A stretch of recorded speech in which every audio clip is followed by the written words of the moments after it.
tap the lock button 3 times. So tap 1, 2, 3. Give it a couple seconds. You'll see the brake lights kick on there and she starts up.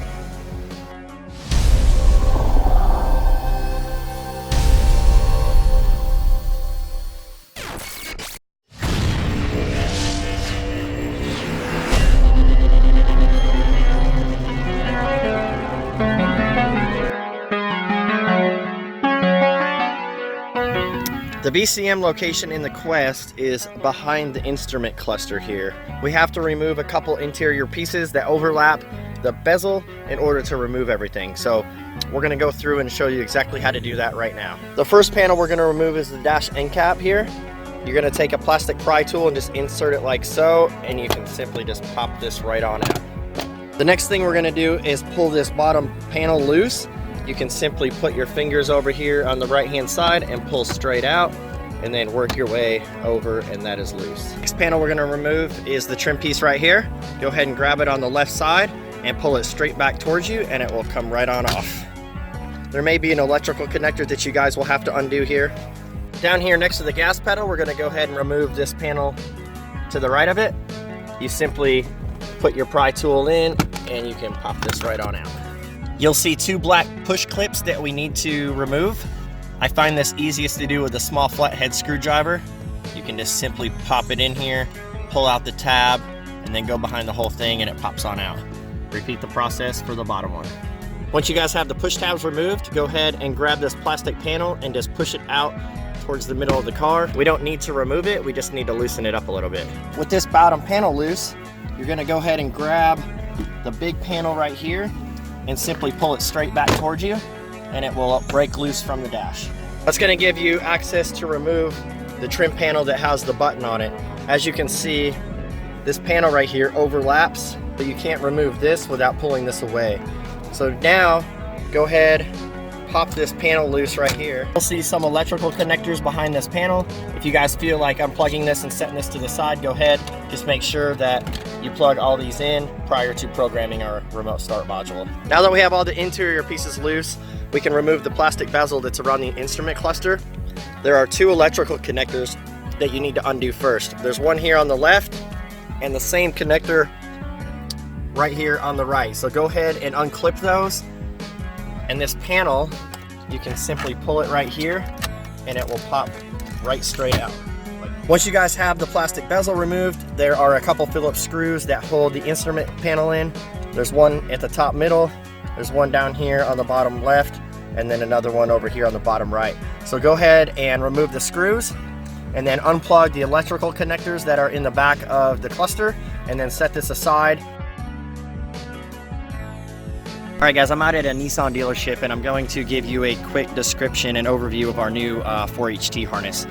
It is plug and play at the BCM. So we have a black BCM connector, a white BCM connector. There are 2 jumpers here on the white connector. You're either going to use A or B. The install guide will tell you which one to plug into for your vehicle. We have a fuse, module connectors. This one is for our smartphone port. This will be a blue 4-pin on your harness, but it will say phone module on the label. We have a ground wire, which is the black one with the ring terminals, and then we have a wire that has a spade on it. This is going to be for our auto light shutdown circuit. So if your remote times out or you simply shut it off with the phone or your key fob, it will trigger the auto lights so they will not stay on and drain your battery. So the cluster's out. You can see the BCM right back in here. Everything is easily accessible. This connector right here is what was plugged into the back of the instrument cluster.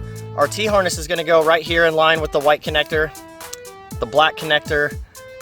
Our auto headlight turn-off wire goes over here on the black connector, and then we're going to ground it right there at that Phillips. So we're simply going to just unplug the connector, like so. You're going to go ahead and plug these into the mating connector on our T-harness. So we unplugged the OEM connectors from the BCM, plugged them into the mating connector on our harness, and then we're simply going to take the other end of our harness and plug it right back in and make sure that they click and everything is fully secured. The next thing we're gonna do is take this black wire with the ring terminal and you're gonna ground it right here to this screw. That is a Phillips screw, but if it's super tight or you guys strip it out, you can use an 8mm socket. Next, make sure that you have the jumper A and B situated onto the right one. Please check the install guide that comes with your kit. It does vary depending on the year of your vehicle. The last connection we need to make is the wire with the spade on it. This is gonna go right back here at the black connector.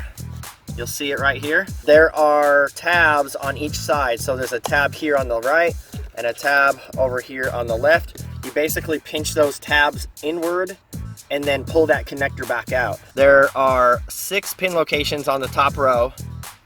And then on the bottom row, these are smaller pin spots, as you can see. You wanna position the connector just like I have it here. And from the bottom right, you're gonna count over 7, which is gonna be that green wire. So you got 1, 2, which are blank, 3, 4, 5, 6, 7, which is this green wire. We're gonna use our supplied tap, put it on this wire, and then our spade will go right onto the tap. And then you plug this back into the BCM and you are ready to program the module. Now we suggest soldering this wire, but the tap does work. So whatever you're comfortable with, that's what you can use.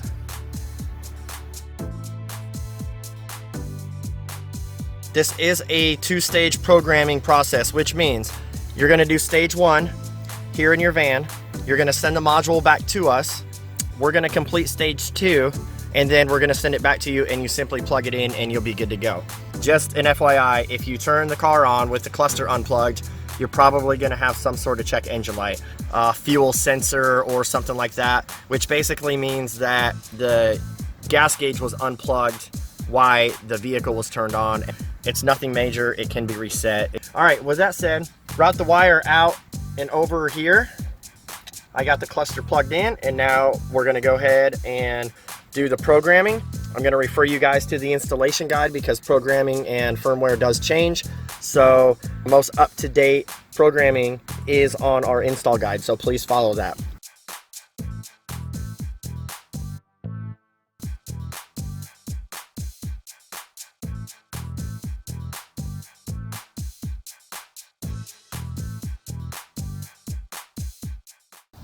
All right guys, we got the Quest finished up. We're gonna give you a quick demo on the factory key fob here by pushing lock 3 times. Just a quick note, this is compatible with our smartphone module, which is an add-on device. It will allow you to use our app to start the van, stop the van, lock, unlock, and do a GPS locate on it. So we'll give you a quick demo here on the key fob. You're gonna tap the lock button 3 times. So tap 1, 2, 3. Give it a couple seconds. You'll see the brake lights kick on there and she starts up. It'll run for 15 minutes. When you guys are ready to come out and drive away, you simply press the unlock button. You can get in, the car stays running. And as long as you have a key with you, you'll notice that the ignition's already on, so you can tap and release the brake pedal. The car stays running, hit it again, put it in drive, and away we go.